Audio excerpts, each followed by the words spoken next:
The galaxy trembled at the mention of hydro tools. Not weapons, not ships, but tools.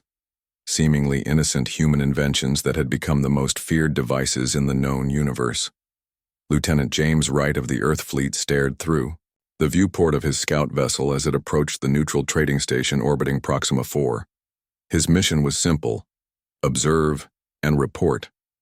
The Galactic Council had convened an emergency session about humanity's continued use of hydro tools, and Earth needed eyes on the ground. Approaching docking bay, his navigation officer Maria announced, "The Council representatives from 32 species are already aboard." James nodded grimly. "Any sign of the Founders?" "None yet, but rumors say they'll attend." The Founders, ancient beings who had seeded intelligent life across countless worlds, rarely intervened in galactic affairs. If they were coming, this was more serious than Earth Command had anticipated. As James and his small team disembarked, they noticed the tension immediately. Alien diplomats huddled in groups, conversations stopping whenever humans passed by.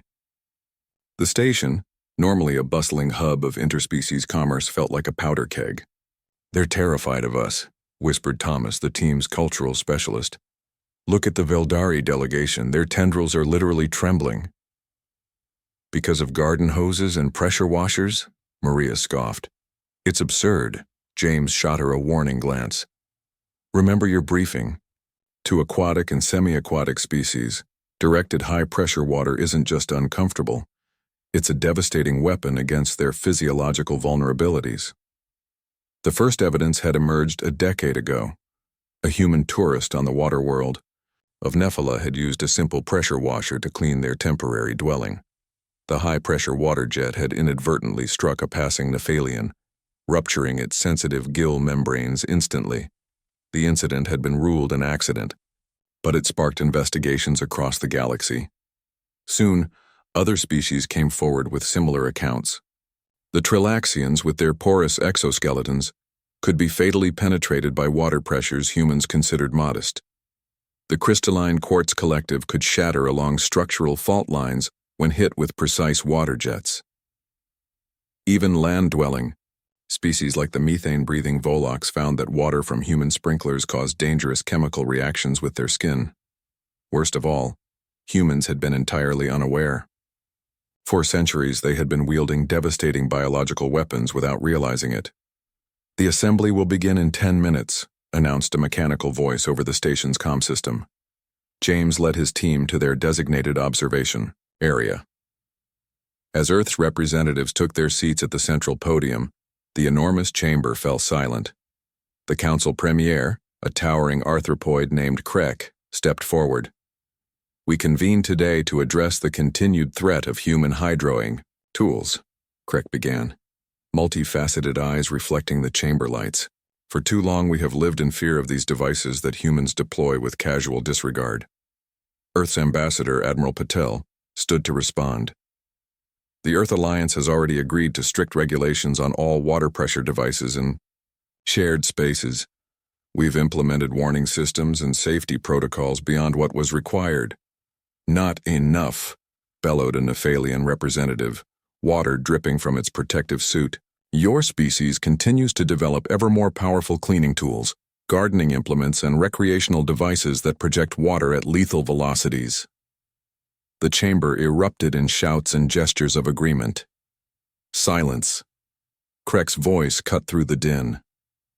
"We have special guests who wish to address this matter." The massive doors at the rear of the chamber slid open. 3 luminous figures entered, their forms shifting between solid and ethereal states.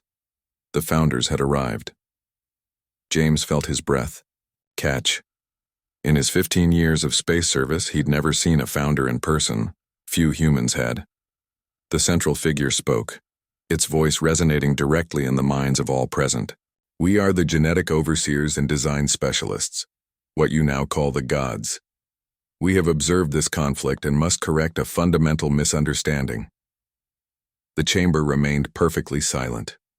"When we seeded life across this galaxy, we created diversity by design. Each species was given strengths and vulnerabilities as part of a greater balance. Humans were not given special weapons. They were made water-resilient because their world demanded it.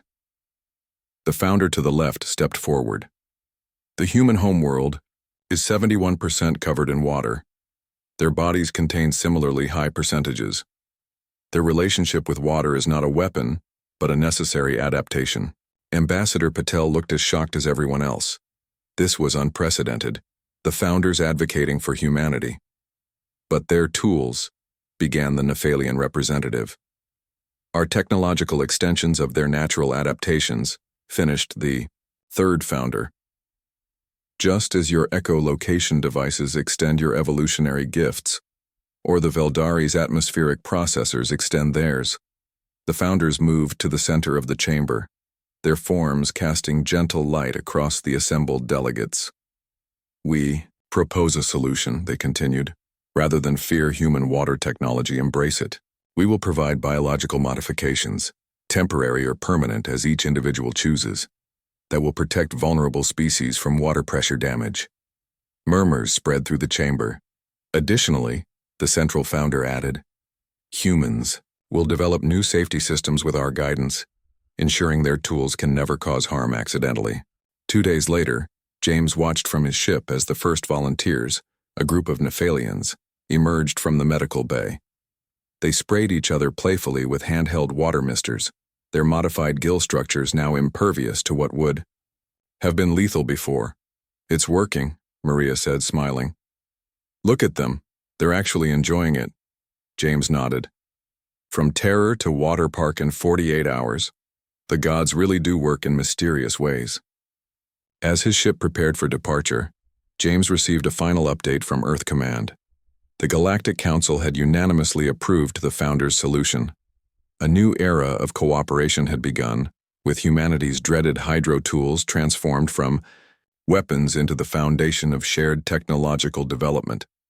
Across the stars, beings who had once lived in fear now looked forward to their first spray of cool water on a hot day. A simple pleasure that humans had enjoyed since time immemorial.